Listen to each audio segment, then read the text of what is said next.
سورة کوثر د کوثر بل معنی دي ان شاء الله بیا تقوم دا مکی صورت دے ترتیب عثمانی کی 108 نمبر دے او په ترتیب د نزول کې چې کوم نو دا 15 دی نازل شوی دی مخکې د سوره تکاثر نه او پس د سوره العادیات نه ربط سره نوان دی الله تعالی بیان وکړ تزهید من الدنیا د دنیا نه به رغبتی دنیا مینه نه مرا ولا چې غیر وجه تعالی الله خفشي مزدنه پاتې شي د یتیم خیالونه ساتي د مسکین خیالونه ساتي نو مخکې صورت کې د سوره اعلی مضمون بیان شي چاسو تزهید من الدنیا دا غي بیان وکړو او دلته کې د سوره اعلی دویم مضمون بیانېږي چاسه شی دی ها پرون یې ویلو توحید دی د سوره اعلی دو مضامین یو توحید یو تزهید من الدنیا نو په دې صورت کې د سوره اعلی دویم مضمون بیان شو چا تزهید من الدنیا دی او دې صورت کې د سوره اعلی دویم مضمون بیانېږي وړاندې چا څه شی دی توحید د الله تعالی دی الله یومنا عقیده مضبوطه کا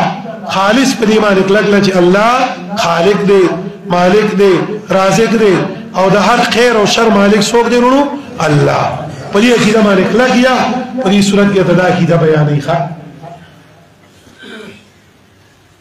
خلاصہ توحید تسلی او مخالفین ته تخویف دا درې خبرې په صورت بیانې توحید تسلی او مخالفین ته تخویف دا درې خبرې په بیانې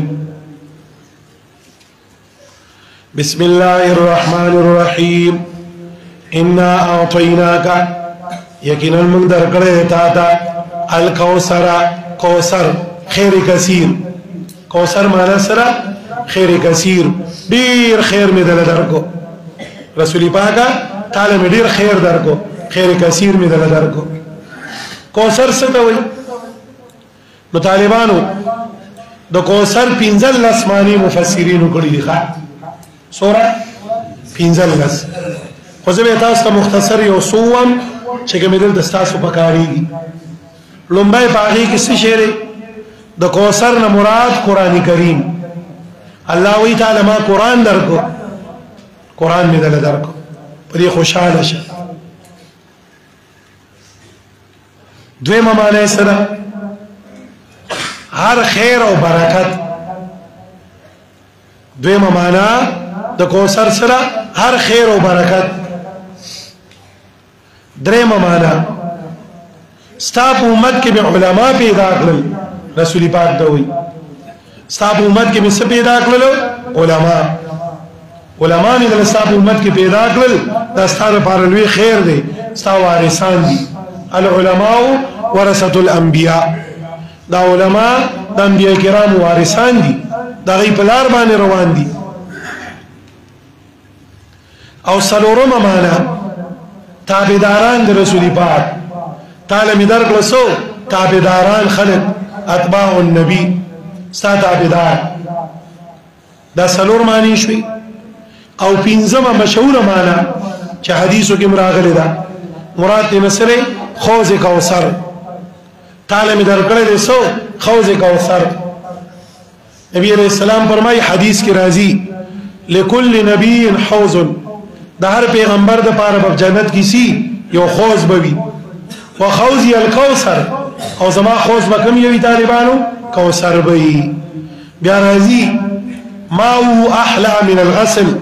د دې وبچ دي د غبین نه خوږي دي وابيض من اللبن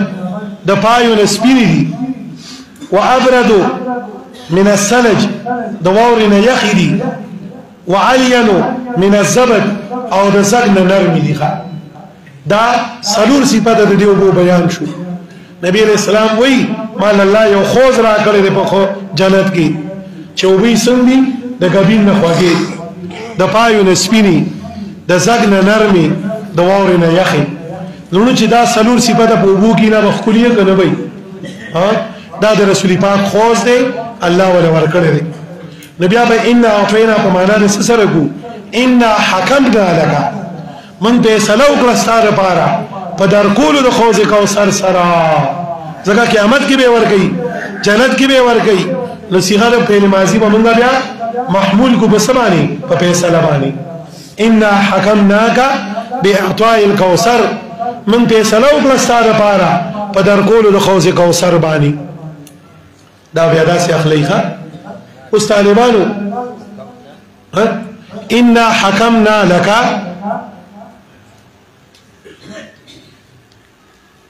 باعطاء الكوثر من فیصله وکړه پارا په در کول د خوځ کوثر باندې حدیث کې راځي وې د قیامت په ورځ باندې با دا حدیث ما اوریدل او مخکرم خو بیا په صحیح سند سره مې اوریدل د دې معنی را یو لوی عالم تیر شوی دی مولانا فضل حسین صاحب رحمت الله علیه الله دې دغه قبر د نور نډکی دا غي په سند باندې چې بیا ما اوریدل بیا غیم په مایل چې د قیامت پر ورځ باندې باندې خوښ په غاړه باندې لوخي پراتی لوخي او چاپیره با یاران ولاری حضرت ابوبکر صدیق سے عمر فاروق سے حضرت عثمان حضرت علی رضی اللہ تعالی عنہم او لوخي بو سری خلق برازي او دغه بل لوخ را راکې او بو بول ورکې او بو بول ورکې خلق برازي وې دا و چې سو ګوس کی د محشر غټوله تند به ختم شي ټوله ختمه بیا به شرط ته کې نشي وې دا سي اورش خوند به جوړ شي خلق به راجمي نو شي خلق به جمع شوي رش وي څوک به تاسو کې داسري وی چې دا د دوالو جانو سردار راغی صلی الله علیه وسلم او په خپل لاس مبارک کې په لپه کې اوبر واغستی او امتی له ورګي وی دا سوق دي دا دین علما دي ښا علما او طلبه علما رسول پاک په خپل لپه مبارک او ورګي الله دې بګرو موږ تاسو راولي من ټول طالبان یو تاسو هم طالبان یې زم طالبیم قران تناسو دا طالبان یو دعا کو الله د رمضان او د قران د برکته من در دوالو جانو سردار په لپه کو براکي الله زمون د محشر د تند ختمه کی کای بخلا کلک یقین ساتي عقیده مضبوطه ساتي ان شاء الله شفاعت براده کوي که خیر ښه انو دا خوځ کوثر دې مراد د طالبانو وس الله رسول پاک د توحید بیانې فصلی لربک مسکوا د پار د ربستا فصلی مسکوا لربک د پار د ربستا وانحر قربانی کوا فصلی لربک عبادت بدنی وانحر عبادت مالی عبادتم کوا کله مال ضرورت راځي د الله لار کې لګوا او کله بدن وخت راځي بدن او استعمال وا مسکوا روزه نسا جهاد لذا حج لذا هر عبادت چې کې کوي الله بدل خیر درکې نو فصل لربک وانحر پدې کې د دوه سيزونو چې کوم نفي وشوا نبي وشو د شرک په عبادت او نبي وشو د شرک په فعل الله سره په عبادت کې هم څوک مشرک وا او الله سره په افعال کې هم مشرک وا صرف خالص مخلص عبادت چا لګوا الله لا نو ټول خیر او د شر مالک الله منیخه دا کلک یقین ساتي چې ورکون کې الله لري اغستون کې الله لري عزت ورکون کې الله لري عزت اغستون کې څوک دی الله بادشاہي څوک ورګي الله اخلي څوک الله زګه وي فصل لربک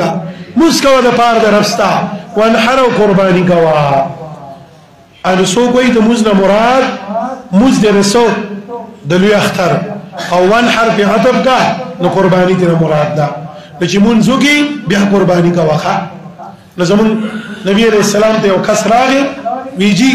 ما قربانی وکړه بل مزنو کړي نبی عليه السلام وینا نه کافي کیږي مزبکین علم قربانی کوي قربانی د مزنه رستور راغلی ده او شویو ان شانیک اوس تخویب ورکی الله دشمن دا ان شانیک یقینا دشمن ستاجره والابتر دیبا بینام و نشان وی حضرت تامی مانا کئی بیان القرآن کی دیبا بینام و نشان بلا مانا ہوگا دیبا سی مقطوع النسل میرات بی دا اولی ہوئی دا ازکا ہوئی چلے کافران اخبرو کیو بلتا ہوئی میرازی ملہو دا سرزان لڑم نستڑے کوئی نبی علیہ السلام یادو دا سرزان لڑم نستڑے کوئی ویو دا کئی کیو دے نارینا اولادی نشتے کچھ پاچی نو خلاص بشو دینا خلاص بشو ای میرات سڑے دے خلاص بشو اللہ وی تی میرات نیم تعلیم کوثر در کرے اور دا کوثر یو مانا منسوکلا علمانی دل در کلی پو امت کی ستا مشن ممخ کی چلیگی انہوں چلے کم سڑی اگر مشن روانی میراتی گی نا رسول پاک دا اللہ وی تی میرات نیم میرات دی دی خواہ دی میں میرات کرل بے لکائی دی بے نام و نشان دی مقطوع النسل لی نسل بولا ختم کم ان شانیکا یقینا دشمن ستاچرے والابتر اغبسی مقطوع النسل بی میرات بی سورہ کافر